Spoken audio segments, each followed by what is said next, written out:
And now it's time for the best character's time to shine. That was a slightly redundant sentence, but let's move onwards. Spinning platforms of doom. Oh no! Alrighty then, so... Yay, we get to see the painted swamplands again, and that's always fun. So as I go across this area, I'd like to talk about something that I'm kind of passionate about when it comes to discussing 2D Mario games and things like that. Now, before we go too far in discussing, I will say this doesn't really take Mario Bros. Wonder into account because I haven't played that game yet.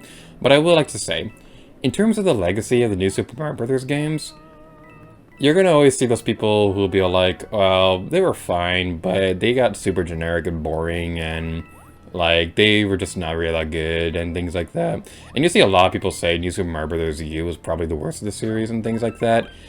I respectfully, strongly disagree. I go back and forth over whether or not I like Mario Bros. U more, or maybe Mario Bros. DS. I haven't played DS in a very long time though, so I don't really know if my opinion on that one's all that valid. I do have fond memories of it because it was my first Let's Play, but that Let's Play was also garbage, so I don't really know if it was all that good or anything like that, but I still remember liking the game and things like that. The only reason I chose it when I first Let's Play though was because it was a pretty simplistic game, and I figured it would be a good way to kind of like test the grounds to see if I'd even like Let's Playing in the first place. But yeah.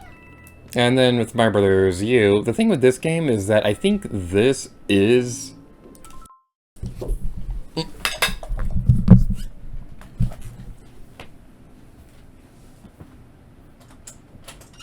It's pizza time. Come.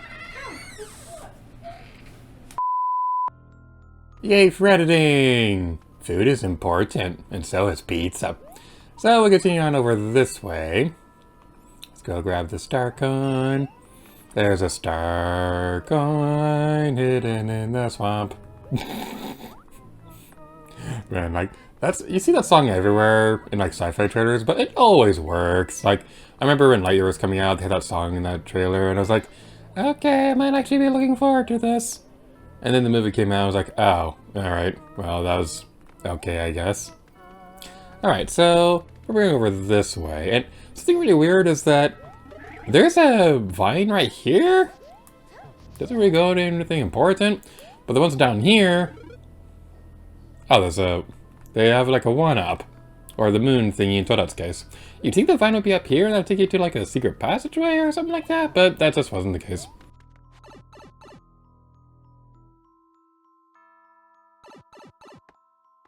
Ooh, oh no, we have to wall jump! Wall jumps will work! That's a Super Mario 64 reference. Alright, so we continue over here. And hopefully things will work out in the end. Whew, we almost didn't make it. I like that part. I like parts that you have like your wall jump and things like that, because wall jumping is always like super fun in Mario games and things like that. It was a pretty fun time all around. Alright, so let's be super duper careful with this. So we don't want to fall off the face of the earth, because that's usually not a good recommendation for a night on the town or anything like that.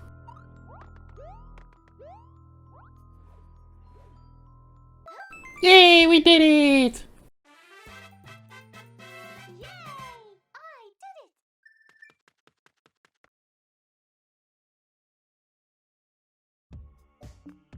Fire cliffs, oh yeah! Alright, so this level, I gotta say, this is a pretty fun one, and I'd probably say it's one of my favorite of the Superstar Road in general, but I will say, something about the fire bars, I can't quite put my finger on it, but something about the fire bars just kind of gives me the impression that, yeah, I probably could have made this level in Super Mario Maker. And I don't really get that impression with a whole lot of other levels in this game. But, yeah, that's just something that I can't help but think whenever I see these fire bars and things like that. It also doesn't really help that the fire bars themselves look a little odd. They don't look like they're in the same art style as everything else in the game. But anyway, moving on to super epic awesome stuff. We're going to run over here. Not take damage. Alright. Well, it'll be fine. It'll be fine, don't worry. Be happy. 'Cause every little thing is gonna be alright. Those are two completely different songs, and I just mashed them up. Three little birds, something about a doorstep, singing a sweet song, and I'm gonna stop singing now. I love that song. Alright, so let's continue onwards. And so, like, something I was trying to say a moment ago on a failed attempt at this level. So, going back to the Mario Maker talk, I'm really glad that Mario Brothers Wonder kind of feels like it's got like a bit of a soft reboot for the 2D Mario games. Because, like, as much as I like the new Super Mario Brothers games, it definitely could have used it. Because if they tried to make another game in this style in this day and age, you just know a lot of people would look at it and say, yeah, this looks fine and all, but, like, why would I want to play this when I could just make my own Mario game in Mario Maker? So, yeah. Oh my... Okay, that part always gets me.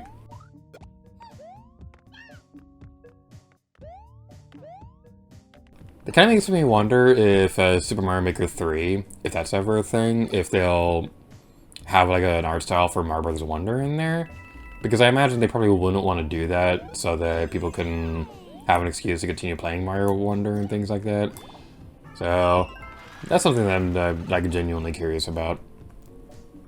And I actually have a bit of a fun story about Mario Bros. Wonder. So, at the time that I'm recording this video, the game has come out, but I haven't actually played it myself yet outside of a demo. So, the funny thing about Mario Bros. Wonder is that they had like a demo kiosk at Walmart, and when I was playing through it, you know how TVs, they have like a burn-in thing where if you, like some TVs will have an image like burned into the screen and things like that. So this demo kiosk had the player select screen burned in, and the most prominently visible part of that was Daisy. So the fact that Daisy was burned into the screen for the demo kiosk, that's forever burned into my brain, and I'm probably going to tell the story over and over again, especially if we let's play that game in a couple years from now, but that's just like always going to be like a core memory whenever I think about Mario Bros. Wonder.